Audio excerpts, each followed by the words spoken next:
Hello everyone, we welcome you to our channel simple classes. आप सबका बेहद स्वागत है। तो दोस्तों, आज का video science and technology topic के ऊपर है और ये इस श्रृंखला का तीसरा वीडियो है, सेट 3। अगर आपने सेट 1 और 2 मिस कर दिया है तो आप please I will request you to go back to those videos और उसको एक बार आप अच्छे से देख लें। उसके बाद इस वीडियो पे आए, उससे कंटिन्यूटी बनी रहेगी। अब जैसा कि हम सब जानते हैं, ये वीडियोज इंग्लिश और हिंदी दोनों ही माध्यम में कवर किया जाएगा ताकि हमारे एस्पिरेंट्स को मीडियम ऑफ इंस्ट्रक्शन की वजह से कोई प्रॉब्लम ना फेस करनी पड़े। एंड लास्टली, जो भी ये क्वेश्चंस हम यहाँ डिस्कस कर रहे हैं, these are relevant questions for all these examinations such as UP PSC, MP PSC, Jharkhand PSC और अन्य स्टेट सर्विसेज के एग्जाम्स। तो जो भी एस्पिरेंट्स इन एग्जाम्स की तैयारी कर रहे हैं, आई एम श्योर उन सबको इस वीडियो से कुछ ना कुछ जरूर सीखने को मिले। तो इसी नोट पे आज की क्लास स्टार्ट करते हैं।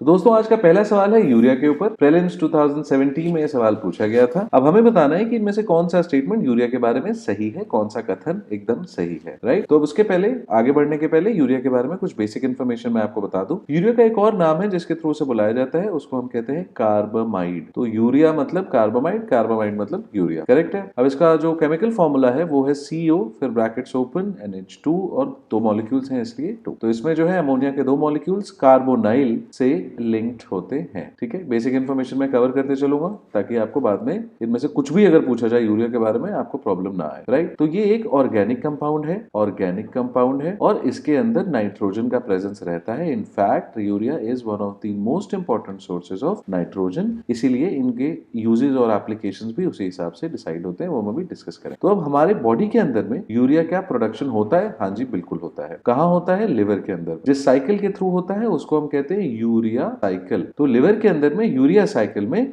यूरिया का प्रोडक्शन होता है, राइट। एक और जरूरी बात, जो भी प्रोटीन का हमारी बॉडी में मेटाबॉलिज्म होता है, प्रोटीन मेटाबॉलिज्म, उसका जो फाइनल प्रोडक्ट होता है, फाइनल प्रोडक्ट होता है, वो भी यूरिया ही होता है, दैट इज यूरिया, ठीक है। तो बॉडी में यूरिया प्रोड्यूस होता है, बिल्कुल होता है। कहाँ होता है? लिवर के अंदर में होता है।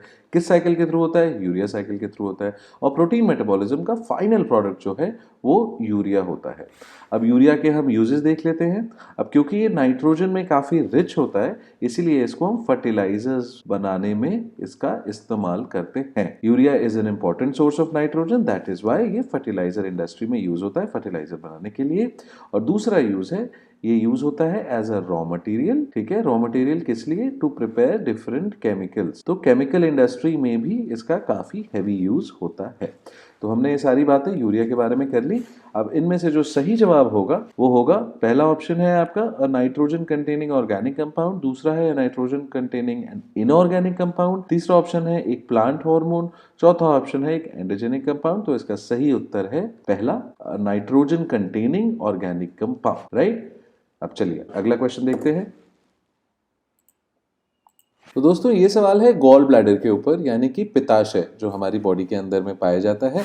हमें बताना है कि जब उसमें पथरी होती है तो इनमें से किसके पाचन में प्रॉब्लम आनी शुरू हो जाती है, right. When the stone is present in gall bladder, it effects the digestion of which of the following. तो सबसे पहले इसमें जो रिलेटेड कंसेप्ट है पहले वो समझ लेते हैं, फिर अपन क्वेश्चन को अटेम्प्ट करेंगे, राइट। तो सबसे पहले एक पदार्थ होता है बाइल, जिसको हम बाइल कहते हैं। अब ये जो होता है लिवर में इसकी प्रोडक्शन होती है, ठीक है। और इसका जो स्टोरेज होता है, जहां इसको रखा जाता है बॉडी के अंदर, वो होता है आपका पित्ताशय यानी कि गॉल ब्लैडर। क्लियर है यहाँ तक? बाइल जूस होता है, वो प्रोडक्शन होती है उसकी कहाँ? बॉडी के अंदर में, लिवर के अंदर में। और स्टोरेज कहाँ होती है? Gall bladder. अब ये किस काम के आता है, किसका पर्पस क्या होता है वो समझ। गॉल ब्लैडर के बाद इस बाइल को हम भेज देते हैं स्मॉल इंटेस्टाइन में, स्मॉल इंटेस्टाइन में, राइट। किस लिए भेजते हैं? पर्पस क्या है भेजने का? ताकि वो डाइजेशन करे, राइट। कौन कौन सी चीजों को डाइजेस्ट करता है? सबसे पहले तो वो फैट्स को डाइजेस्ट करता है बाइल। उसके बाद फैट्स में जो मिश्रण होने की क्षमता रखते हैं, यानी कि फैट सॉल्युबल क्या? विटामिन, ठीक है। कौन कौन से विटामिन? विटामिन ए,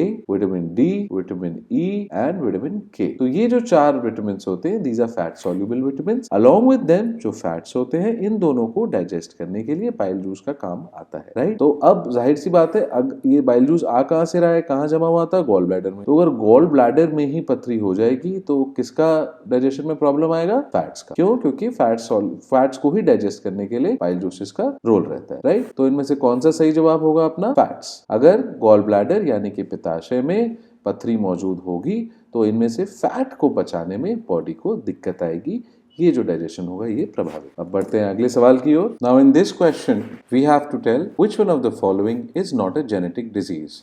इनमें से कौन सी बीमारी अनुवांशिक बीमारी नहीं है, राइट। तो अब एक एक करके हम सारे ऑप्शंस को समझेंगे, सारी बीमारियों को समझेंगे, उसके बाद ये क्वेश्चन को अटेम्प्ट करें। ऑलराइट, अब पहली बीमारी है यहाँ पे नाइट ब्लाइंडनेस। अब सबसे पहले तो ये अपने आप में एक कंडीशन, एक बीमारी नहीं, ठीक है। ये एक आई डिसऑर्डर जब भी हमारे आंखों में होगा, कुछ प्रॉब्लम आएगी, उसका नतीजा जो है वो होता है नाइट ब्लाइंडनेस। यानी कि ना कि सिर्फ रात, किसी भी लो लाइट कंडीशन में जहाँ पे लाइट बहुत कम होगी हमें ठीक से दिखाई नहीं देगा। ये जनरली होता क्यों है? क्योंकि जो हमारी आंखें होती हैं उसके अंदर रेटिना होता है, वहाँ पे छोटे छोटे बड़े सारे डार्क पिगमेंट्स जमा हो जाते हैं। अब इनके जमा होने की वजह से बहुत सारी तरीके की हमें प्रॉब्लम्स आती हैं अपने विजन में, जैसे कि हमें ब्लर्ड विजन दिखेगा, धुंधला दिखना शुरू हो जाता है, कैटरैक्ट डेवलप हो जाता है आंखों में एंड सो ऑन। तो ये है पूरी कहानी नाइट ब्लाइंडनेस की। अब एक और रीजन है जिसकी वजह से नाइट ब्लाइंडनेस हो जाती है, वो है विटामिन ए की सीरियस डेफिशिएंसी, सीरियस कमी की वजह से भी हमको नाइट ब्लाइंडनेस की परेशानी होती है। तो अगर हमारे डाइट में विटामिन ए का प्रेजेंस अच्छे से है, हम अच्छे से कंज्यूम कर रहे हैं, तो हम अवॉइड कर सकते, ठीक है। तो ये कहानी हो गई नाइट ब्लाइंडनेस की। अब क्वेश्चन में क्या पूछा है कि इनमें से कौन सा जेनेटिक डिजीज नहीं है, तो नाइट ब्लाइंडनेस इसका सही उत्तर है। नाइट ब्लाइंडनेस एक जेनेटिक डिजीज नहीं है, एक आनुवंशिक बीमारी नहीं है।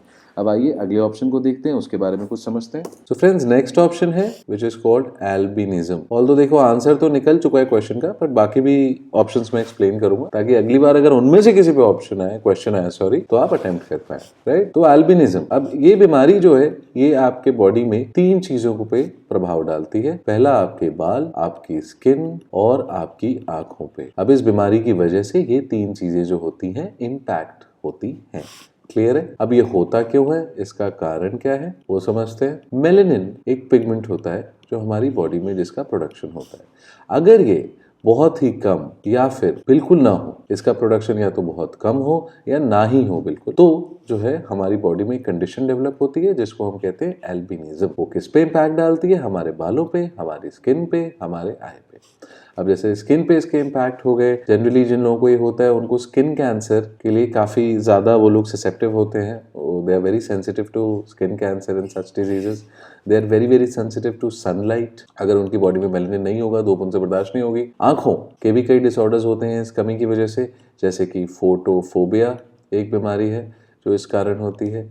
एक और एग्जाम्पल है जैसे निस्टैग्मस, राइट। तो इस बीमारी का एज सच कोई अभी तक क्योर नहीं है, बट इंडिविजुअल ट्रीटमेंट्स हैं। मतलब कि अगर ये जो मेलेनिन है ये बॉडी में प्रोड्यूस नहीं हो रहा है, इस चीज़ का कोई क्योर नहीं है।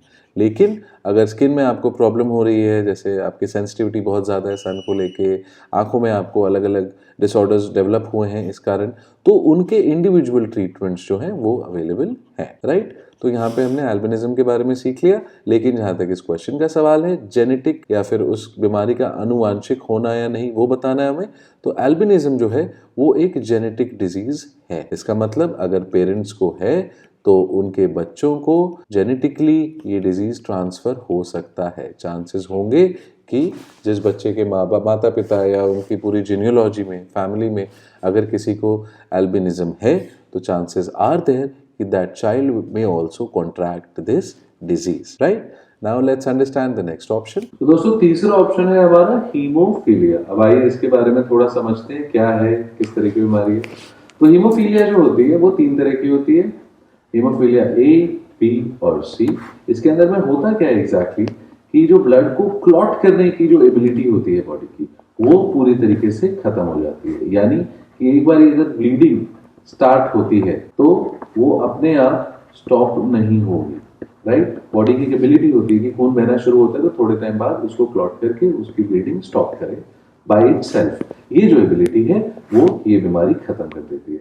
तो इस तरीके के केसेस में काफी सीरियस होते हैं पेशेंट्स, काफी वल्नरेबल होते हैं, क्योंकि छोटी सी भी चोट उन्हें फेटल ब्लड लॉस की कंडीशन में ले जा सकती है, राइट। अब एक और फाइनल चीज जो इसके बारे में कि इसका भी कोई क्योर नहीं है, ठीक है। एंड मोस्ट इंपॉर्टेंटली जो एक क्वेश्चन से रिलेटेड है, ये एक जेनेटिक डिजीज है, यानी कि अनुवांशिक बीमारी है। ये पेरेंट्स अपने चिल्ड्रन को बीमारी दे सकते हैं जेनेटिकली, राइट। तो अब ये सारी चीजें हमने समझ ली हीमोफीलिया के बारे में। तो अभी तक नाइट ब्लाइंडनेस, एल्बिनिज्म और हीमोफीलिया कवर किया हमने, जिसके अंदर में एल्बिनिज्म और हीमोफीलिया ये दोनों आनुवंशिक बीमारियां हैं, यानी कि पेरेंट्स से चिल्ड्रंस को होंगी through the transfer of genes, right. अब लास्ट ऑप्शन देखते हैं कलर ब्लाइंडनेस का। लास्ट ऑप्शन है कलर ब्लाइंडनेस। कलर ब्लाइंडनेस तो दोस्तों अनफॉर्चुनेटली ये जो बीमारी होती है ये भी एक जेनेटिक बीमारी है, मतलब आदमी पैदा होता है इस कंडीशन के साथ। अब इस कंडीशन में होता क्या है कि you can not distinguish between different colours, यानी कि आप एक कलर को दूसरे कलर से फर्क नहीं बता पाते हैं।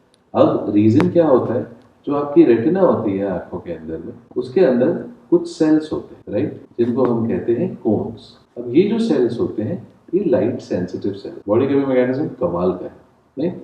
तो ये लाइट सेंसिटिव सेल्स जब आंखों पे लाइट पड़ती है तब ये रिस्पॉन्ड करते हैं, ठीक है। These cones which are light sensitive cells they respond to light, right. और तब ये ब्रेन को सिग्नल कर पाते हैं कि भाई जो भी कलर पड़ रहा है वो आखिर कलर है कौन सा। करेक्ट है, क्लियर है। रेटिना है आंखों के अंदर, उनके अंदर में सेल्स होते हैं, जो लाइट सेंसिटिव सेल्स होते हैं उनको हम बोलते हैं कोन्स।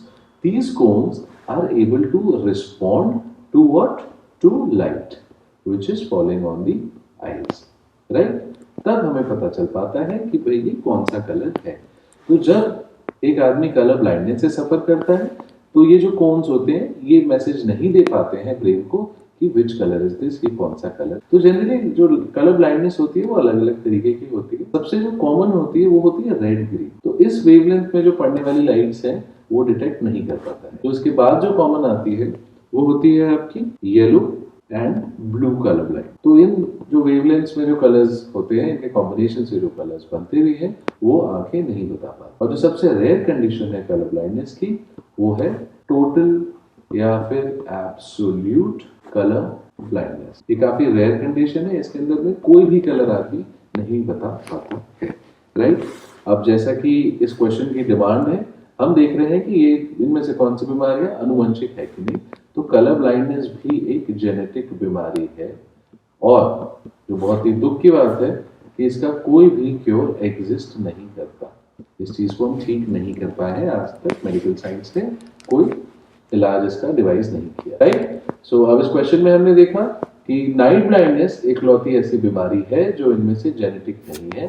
बाकी सारी बीमारियां, एल्बिनिज्म, हीमोफीलिया, कलर ब्लाइंडनेस, ये सारी बीमारियां जेनेटिक है, अनुवंशिक है, और जब आदमी पैदा होता है उसी के साथ ये बीमारियां उसको लग जाती हैं, right. Now let's move on. तो दोस्तों इस क्वेश्चन में हमें बताना है कि मैच ठीक से किया गया है कि नहीं। एक तरफ आपके विटामिन्स दिए हुए हैं, दूसरी तरफ उनकी प्रॉपर्टीज दी हुई है, राइट। तो अब एक एक करके हम इन चारों को समझते हैं कि क्या कह रहा है, क्या इनकी प्रॉपर्टीज होती हैं, क्या नहीं होती हैं। उसके बाद हम क्वेश्चन अटेम्प्ट करेंगे।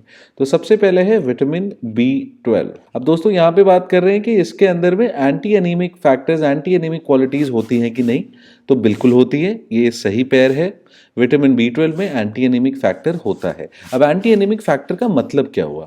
अब अनीमिया में क्या होता है, जब एक आदमी को अनीमिक कंडीशन होती है तो उसकी बॉडी के अंदर में क्या चल रहा होता है, हीमोग्लोबिन जो एक कंपोनेंट होता है ऑक्सीजन कैरी करने के लिए, वो उसकी बॉडी में काफी कम मात्रा में होता है। इसकी वजह से रेड ब्लड सेल्स जो बॉडी के अंदर में होते हैं वो भी काफी कम मात्रा में होते हैं, राइट। इस कंडीशन को हम कहते हैं अनीमिया या फिर अनीमिक कंडीशन। तो विटामिन B12 में ऐसी प्रॉपर्टीज होती हैं जो इस कंडीशन को फाइट करता है और इसका असर उल्टा करता है, मतलब हीमोग्लोबिन का कंटेंट वो बॉडी में बढ़ाएगा। इसकी वजह से RBC यानी कि रेड ब्लड सेल्स का भी कंटेंट बॉडी में मात्रा जो है वो इंक्रीज होती है।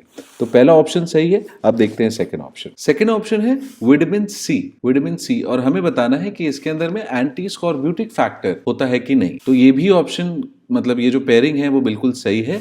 विटामिन C में एंटी स्कॉर्ब्यूटिक फैक्टर होता है, यानी कि स्कर्वी से फाइट करने की जो क्षमता होती है विटामिन C के अंदर में होता है। अब स्कर्वी जो है एक बीमारी है जो विटामिन C की डेफिशिएंसी से ही होती है, और विटामिन C की अगर मात्रा बॉडी में ठीक हो तो स्कर्वी जैसे डिजीजेस नहीं होंगे। विटामिन C का जो फंक्शन होता है वो होता है preventing and treatment of scurvy. तो अगर स्कर्वी है तो उसको ठीक करने में भी काम आता है और उससे हम बचे रहें उसमें भी काम आता है। दूसरा जो इंपॉर्टेंट फंक्शन होता है विटामिन सी का, वो होता है वुंड हीलिंग, किसी भी चोट को भरने के लिए या फिर जो टिश्यू डैमेज हो जाते हैं बॉडी में उनको रिपेयर करने के लिए। तो ये जो इंपॉर्टेंट फंक्शंस हैं ये विटामिन सी के होते हैं। विटामिन सी के अंदर में anti scorbutic factor, anti scorbutic properties होती हैं जिसकी वजह से स्कर्वी जैसी बीमारियों से लड़ने में वो हमारी बॉडी की मदद करता है। अब नेक्स्ट ऑप्शन देखते हैं। थर्ड ऑप्शन में बात हो रही है स्टेरिलिटी। अब स्टेरिलिटी मतलब क्या होता है? स्टेरिलिटी इसका मतलब होता है फर्टिलिटी से, यानी कि एक बॉडी की क्षमता रिप्रोड्यूस करने की, ऑफस्प्रिंग पैदा करने की क्षमता है कि नहीं। तो अगर एक बॉडी स्टेराइल है इसका मतलब इट कैन रिप्रोड्यूस, अगर बॉडी इनस्टेराइल है, इनफर्टाइल है, इसका मतलब इट कैन नॉट रिप्रोड्यूस। ठीक है, क्लियर है। अब क्वेश्चन हमें बोल रहा है इस ऑप्शन में कि विटामिन डी में anti sterility factor, anti sterility properties होती है कि नहीं, तो इसमें नहीं होती है। ये जो ऑप्शन है इसकी जो मैचिंग है वो बिल्कुल गलत है। एंटी स्टेरिलिटी फैक्टर किस विटामिन में होता है? विटामिन ई में। इसीलिए लोग प्रेगनेंसी प्लान करते हैं उनको बोला जाता है कि विटामिन ई सोर्सेज आप ज्यादा से ज्यादा अपने डाइट में इंक्लूड करें जो आपको रिप्रोडक्शन में हेल्प करेंगे। ठीक है, तो विटामिन डी की पेयरिंग जो एंटी स्टेरिलिटी फैक्टर से की गई है वो गलत है। इसीलिए इस क्वेश्चन का सही जवाब थर्ड ऑप्शन ही होगा, क्योंकि हमें बताना है इनमें से किसकी मैचिंग सही नहीं। तो विटामिन डी की एंटी स्टेरिलिटी फैक्टर से मैचिंग सही नहीं। अब आंसर तो मिल गया है, बट लास्ट ऑप्शन भी हम समझ लेते हैं कि विटामिन के और एंटी हेमोरेजिक फैक्टर में क्या relation. So guys, last option में जो बात हो रही है वो हो रही है विटामिन के की, राइट। और इसका रिलेशन हमें बताना है एंटी हेमोरेजिक फैक्टर से, हेमोरेजिक फैक्टर से। अब एंटी हेमोरेजिक फैक्टर का मतलब क्या हुआ? तो अगर किसी में एंटी हेमोरेजिक फैक्टर है या ये प्रॉपर्टी है तो वो क्या करेगा? It will promote haemostasis, haemostasis. इसका मतलब stopping the blood from flowing, correct है। तो अगर किसी विटामिन में, किसी सब्सटेंस में एंटी हेमोरेजिक क्वालिटीज या फैक्टर हैं तो वो ब्लड को रोकने में मदद करेगा, उसकी ब्लीडिंग को स्टॉप करेगा, और ऐसे सब्सटेंस को हम क्या बोलेंगे? Haemostatic substance. So is vitamin K a haemostatic substance? Yes it is. तो विटामिन के की प्रेजेंस की वजह से बॉडी में एंटी हेमोरेजिक फैक्टर्स एग्जिस्ट करेंगे, प्रॉपर्टीज एग्जिस्ट करेंगे, यानी कि जब ब्लड क्लॉट होगा तो वो खुद ब खुद बॉडी में क्षमता बनेगी कि वो उसको रोके, राइट। तो यहाँ पे ये वाला क्वेश्चन हमारा खत्म होता है। हमने देखा विटामिन B12 में एंटी एनीमिक प्रॉपर्टीज होती हैं, विटामिन सी में एंटी स्कॉर्ब्यूटिक फैक्टर्स होते हैं जिसकी वजह से स्कर्वी जैसे डिजीजेस से हम बचते हैं। विटामिन डी और एंटी स्टेरिलिटी फैक्टर का कुछ लेना देना नहीं है। एंटी स्टेरिलिटी फैक्टर का लेना देना है किस विटामिन से? Vitamin E. That's the reason pregnant women को बोला जाता है कि आप विटामिन ई से जितने ज्यादा हो सके आप सोर्सेज अपने डाइट में इंक्लूड करें, करेक्ट है। एंड लास्ट ऑप्शन विटामिन के is containing of anti haemorrhagic factor, यानी कि वो ब्लड के हीमोस्टेसिस में हेल्प करता है, ब्लड को रोकने में हेल्प करता है, right. So now let's move on. तो दोस्तों इस सवाल में हमें बताना है कि आयोडीन की डेफिशिएंसी की वजह से, की कमी की वजह से हमें इनमें से कौन सी बीमारियां हो सकती हैं, राइट। तो एक एक करके हम सारे ऑप्शंस देख लेते हैं। पहला ऑप्शन है नाइट ब्लाइंडनेस। अब नाइट ब्लाइंडनेस का आयोडीन से कुछ लेना देना नहीं है। नाइट ब्लाइंडनेस हमें क्यों होती है? विटामिन ए की डेफिशिएंसी से, राइट। तो ये ऑप्शन जो है हमारा गलत है। सेकंड ऑप्शन कैंसर, कैंसर भी किसी डेफिशिएंसी की वजह से नहीं होता है, तो ये ऑप्शन भी रूल आउट हो गया। तीसरा ऑप्शन गॉइटर है। अब गॉइटर जो है इसका बिल्कुल सही जवाब है। आयोडीन की कमी से हमारी बॉडी में हमें गॉइटर होता है। गॉइटर इंपैक्ट किसको करता है बॉडी के अंदर? गॉइटर इंपैक्ट करता है थायराइड। तो थायराइड जो है अपना काम ठीक से नहीं कर पाता है जब आयोडीन की कमी से हमें गॉइटर होता है, क्लियर है। और इसकी वजह से जो थायराइड ग्लैंड होता है जो हमारे नेक में होता है, हमारे गले में मौजूद होता है, उसके अंदर में स्वेलिंग आ जाती है, वो फूल जाती है, क्लियर है। तो इस क्वेश्चन का सही जवाब है गॉइटर। अब आगे बढ़ते हैं, फोर्थ ऑप्शन को भी समझ लेते हैं क्या होता है। Osteoporosis. Osteoporosis is related to bones और इसका लेना देना विटामिन डी से होता है, राइट। विटामिन डी की डेफिशिएंसी से एक और बीमारी होता है जिसको हम कहते हैं रिकेट्स। तो क्लियर है, इस क्वेश्चन का सही जवाब है यानी कि आयोडीन की कमी से हमें गॉइटर होता है जो हमारे थायराइड ग्लैंड को इम्पैक्ट करता है। थायराइड हमारी बॉडी में ठीक से फंक्शन नहीं कर पाता है, उसकी वजह से थायराइड ग्लैंड में जो स्वेलिंग हो जाती है वो हमें नेक में देखने को मिलती है, क्लियर है। अब क्योंकि डेफिशिएंसीज की बात हो रही है तो हम यहाँ पे जो कॉमन डिजीजेज हैं जो विटामिन डिफिशियंसीज या फिर किसी और सब्सटेंस की डेफिशिएंसी कमी होने के कारण हमें होते हैं वो हम यहाँ फटाफट डिस्कस कर लेंगे। तो पहला है अनीमिया, ठीक है। अनीमिया क्यों होता है हमें? हीमोग्लोबिन की कमी की वजह से। या फिर आयरन की कमी की वजह से। आयरन में हीमोग्लोबिन होता है, तो अगर आयरन कम होगा हमारी बॉडी में तो हीमोग्लोबिन ऑटोमेटिकली कम हो जाएगा। अब हीमोग्लोबिन फटाफट बताइए किस काम में आता है? हीमोग्लोबिन हमारी बॉडी में ऑक्सीजन कैरी करता है। तो अगर किसी की बॉडी में हीमोग्लोबिन कम है तो फिर उसकी बॉडी में ऑक्सीजन की कमी होगी। क्लियर है? अब चलते हैं अगले के ऊपर। Next is beriberi. ठीक है, ये किसकी कमी से होता है? विटामिन बी की कमी से होता है। ठीक है, तो बेरी विटामिन बी की कमी से होता है। इसमें हमें प्रॉब्लम क्या क्या आती है? जनरली हमें वीकनेस होती है, ठीक है, कमज़ोर फील करते हैं हम, हमारे बॉडी पार्ट्स में स्वेलिंग होती है, जनरली टांगों में होती है, स्वेलिंग इन लेग्स, राइट। उसके बाद जो हमारा एपेटाइट होता है, जो हमारी भूख होती है, वो भी काफ़ी कम हो जाती है। तो इस तरह की जो प्रॉब्लम्स आती हैं वो हमें बेरी में फेस करनी पड़ती हैं। और बेरी होता किसकी कमी की वजह से? विटामिन बी की कमी की वजह से। तो अब नेक्स्ट देखते हैं स्कर्वी। स्कर्वी का थोड़ा सा डिस्कशन हमने पीछे भी किया था, यहाँ से हमारा पूरा डिस्कशन और पूरा कवरेज हो जाएगा। स्कर्वी होता है विटामिन सी की जब बॉडी में कमी हो जाती है, उस वजह से हमें स्कर्वी हो। अब स्कर्वी के अंदर में सिम्टम्स क्या होते हैं? जो हमारे गम्स होते हैं दांतों में, उनमें स्वेलिंग आ जाती है, वो थोड़े से फूल जाते हैं और कभी कभार उनमें से ब्लीडिंग या फिर उनमें से खून भी निकलता है, राइट। और जो वूंड हीलिंग होती है हमारी बॉडी में, जो घाव भरते हैं, उनमें काफ़ी टाइम लग जाता है। अब हमने पीछे भी देखा था विटामिन सी के अलग अलग फंक्शंस। एक तो था कि जो स्कर्वी है अगर हो गया है तो उसको ठीक करने में, और अगर नहीं हुआ है तो उसको प्रिवेंट करने में काम आता है। दूसरा था वूंड हीलिंग में, यानी कि जब कोई चोट लग गई है तो उसको भरने में जो टाइम हो लगता है, वो विटामिन सी अगर बॉडी में अच्छी मात्रा में, तो वो कम टाइम में भर जाएगा। ठीक है, तो स्कर्वी क्लियर हो गया, बेरी क्लियर हो गया, एनीमिया क्लियर हो गया। अब नेक्स्ट देखते हैं रिकेट्स। अब रिकेट्स जो बीमारी है ये हड्डियों से रिलेटेड होती है, और ये किसकी कमी से होता है? विटामिन डी की कमी से। विटामिन डी की ही कमी से ऑस्टियोपोरोसिस भी होता है। क्लियर है? विटामिन डी की कमी से रिकेट्स और ऑस्टियोपोरोसिस दोनों होता है। अब इसके सिम्टम्स क्या होते हैं? बड़े खतरनाक होते हैं। एक तो नींद नहीं आती है आपको, स्लीपलेसनेस फील होती है। दूसरा, आपका जो चेहरा होता है वो काफ़ी पेल हो जाता है।